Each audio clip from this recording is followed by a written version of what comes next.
dương tranh mau bị cừu sa này ọt sầm nàng dương sụt sang chiêng kên tịnh mệt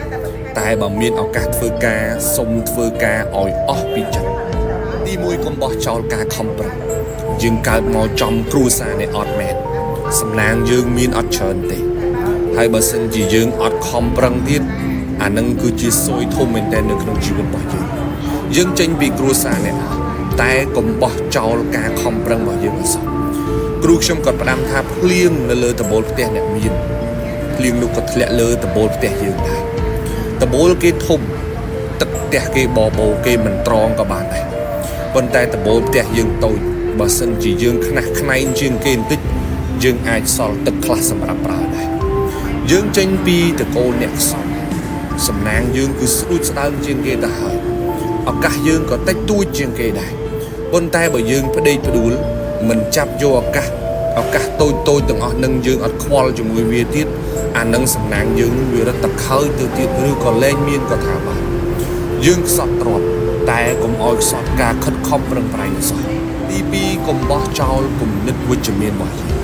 យើងកើតមកចំគ្រួសារនេះអត់មែនតែកុំបោះចោលស្មារតីវិជ្ជមាននៅក្នុងខ្លួនយើងទទួលស្គាល់ថាយើងកើតចេញពីគ្រួសារនេះអត់វាពិបាកខ្លាំងណាស់ពិបាកសពពិបាកគ្រប់សម្ពាធក៏ច្រើនសម្ពាយក៏ច្រើនអំរែកក៏ធំតែការគិតអវិជ្ជមានវាអត់បានជួយយើងឲ្យធូរស្បើយទេទៅចាំអ្នកខ្លះចាប់កាន់ការងារភ្លាមនឹកឃើញដល់រឿងអវិជ្ជមាននឹងចូលផ្លែតែម្ដងក្រគេមើងងាយក្រគេរឹងអើងក្រគេអត់រាប់អានក្រគេប្រមាថអញ្ចឹងមានឱកាសធ្វើការឲ្យខិតខំប្រឹងប្រែងលើការងាររបស់យើងសិនកុំទាន់គិតលើរឿងទាំងអស់នេះពេលខ្លះយើងធ្វើបានល្អពេលខ្លះយើងអាចធ្វើបាន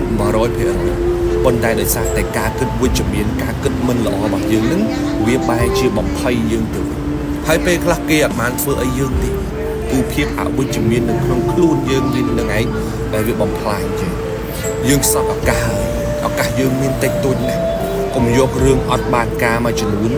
មកបំផ្លាញឬក៏ពន្យាការងាររបស់យើងមានការងារធ្វើទៅផ្ដោតលើការងារ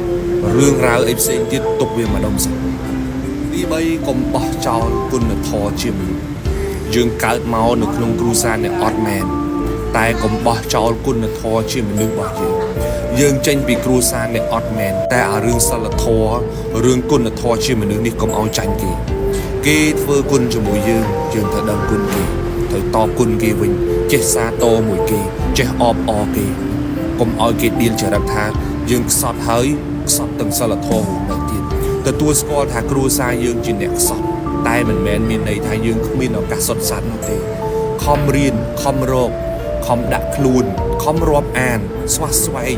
ខំប្រឹងធ្វើម៉េចឲ្យខ្លួនឯងទៅមុខទោះឱកាសយើងមានតិចជាងគេក៏ដោយក៏យើងមិនបដោយខ្លួនឲ្យប្តីផ្ដួលទៅតាមព្រេងវាសនាដែរចានិយាយទៅកំពុងតែបរៀនបងប្រុសបរៀនស្រាប់តែមានអ្នកមីងគាត់អញ្ជើញមកជួយកែឆាយអវ៉ាន់បងប្អូនប្រិមនីសាក៏ពីគាត់ក៏មានប្រិមត្តមកជួយទិញដែរប៉ុន្តែអ្នកមីងគាត់អញ្ជើញមកហ្នឹងគាត់សួរថាគាត់មានបញ្ហាពុកឆ្អឹងស្អឹងស្ពោតគាត់ធ្វើញ៉ាំអាហារបំពន់មួយហ្នឹងឲ្យជួយឲ្យរាងកាយគាត់ប្រសើរឡើងអញ្ចឹងណាអញ្ចឹងកាលនេះក៏បានណែនាំផលិតផលមួយចំនួនជូនទៅកាន់គាត់ព្រាមហើយគាត់តែណែនាំជូនគាត់ហើយព្រាមហ្នឹងគឺអ្នកមីងក៏ស្រួលដែរគឺអ្នកមីងជ្រើសយកព្រាមតែម្ដងដោយសារអីគាត់ថា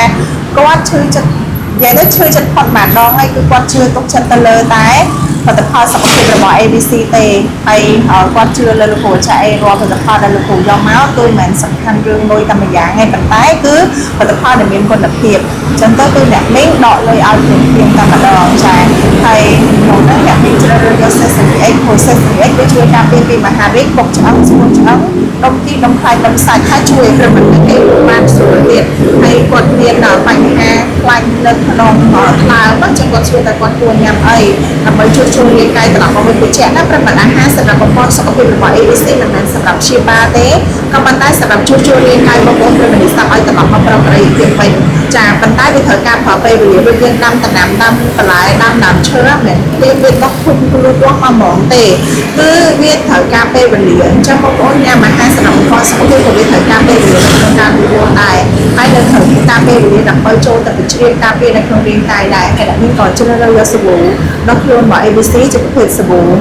ខ្មែរនៅសៀមរាបអ្នកផលិតមានតាំងពីថ្មីមានតាំងពីភេទដូងមានតាំងពីរបៀបនៅក្នុងនោះរូបមន្តពិសេសដែលជួយស្រាប់ស្ងាត់ហើយវាជួយការពារពីបញ្ហាទទួលលំនឹងហើយស្បែកបាន ហូបមួយថ្ងៃពីរដងព្រឹកមកគ្រាប់នេះមកគ្រាប់ណាសម្រាប់សេសនីអីហ្នឹងមុនម៉ៃទាំងពីរពេលហើយបន្តមកបងក៏បន្តសំណួរសួរតានិកាថាគួរញ៉ាំអីដែលគាត់មានខ្លាញ់នៅក្នុងខ្លោអញ្ចឹងតានិកាក៏ទៅជំនួយគាត់បន្ថែមថាសេសនីអីជួយបានប៉ុន្តែតិចភាគរយព្រោះសេសនីអីសំខាន់ទៅចំពោះពាក់ព័ន្ធមួយឆ្អឹងឯពុកឆ្អឹងស្ពោតឆ្អឹងលំគីលំខ្លាញ់លំសាច់មហារីកអីចឹងទៅវាជួយទប់ស្កាត់ការកកើតនៃកោសិកាមហារីកតែបើសិនឲ្យញ៉ាំហ្មងលំមៀតបងប្អូនលំមៀតគឺមានតួនាទីចូលទៅជួយផ្សះរាល់ការរលាកឬក៏ដំបៅលំមៀតមានតួនាទីចូលទៅបង្អាក់នៅការកកើតនៃកោសិកាមហារីកឬដុំអីផ្សេងៗនៅក្នុងរាងកាយនឹងឯងហើយបើលុយមួយម្រេចទេវាបង្កើនការជ្រាបនៃខលឃីមីនការពារនិងទប់ស្កាត់នៃការកកើតនៃកោសិកាមហារីកហើយមិនធំប៉ុណ្ណឹងឯងលំមៀតគឺជួយឲ្យសាច់ស្អាតជាងពីខាងក្នុងមកទៀតលំមៀតគឺសិទ្ធិបុរាណខ្មែរបងប្អូនប្រិមត្តដែលយើងមើលរំលងហើយអ្នកមានក៏បានផ្ដាំថាចាំមើលទៅឲ្យតែអ្នកមានកែច្នៃហើយដឹងតែលក់ដាច់ទេថ្ងៃហ្នឹងហើយកណិកាក៏លើកដៃសាធុអរគុណអ្នកមានសង្ឃឹមឲ្យដូចមាត់អ្នកមានចង់ព្រោះមួយដេកភ័យរាល់ថ្ងៃឲ្យតែមានអត់មានភ្ញៀវចូលទិញឲ្យបងនឹងចាប់ផ្ដើមភ័យឬក៏ភ្ញៀវចូលទិញហ្នឹងគឺខ្ញុំចាប់ផ្ដើមគិតច្រើនហើយខ្ញុំត្រូវរកវិធីសាស្ត្រធ្វើម៉េចដើម្បីឲ្យភ្ញៀវចូលមកទិញឲ្យបានព្រោះយើងមានផលិតផលល្អហើយយើងបានដាក់នៅទីតាំងល្អហើយយើងក៏បានប្រម៉ូទដែរនៅឡើយអតិថិជនជួយគ្រប់គ្រងដែរឬមួយក៏អត់គឺវាសនាស្ថិតនៅក្នុងកណ្ដាប់ដៃរបស់អតិថិជននិងប្រិមត្តជាទីស្រឡាញ់ថ្ងៃចាំបងប្អូនកុំភ្លេចដែលជិះកាត់នៅ Stock Century នៅកែង Stock នឹងតែម្ដងឬក៏នៅ blog ពោលចតុងបងប្អូនអាចជួយមកជួយគ្រប់គ្រងផ្ទាល់ដោយចុះឈ្មោះរៀនបានបងក៏បានទិញគ្រប់មុខអាហារសម្រាប់បងប្អូនសុខភាពរបស់ ABC កណ្ដាលនៅរោងចាំទទួលដែលក្តីរីករាយក្រាបអរគុណទុកជាមុនសម្រាប់ការស្រឡាញ់ចូលចិត្តការគ្រប់គ្រងរបស់បងប្អូនប្រិមត្តបានសុខភាពល្អ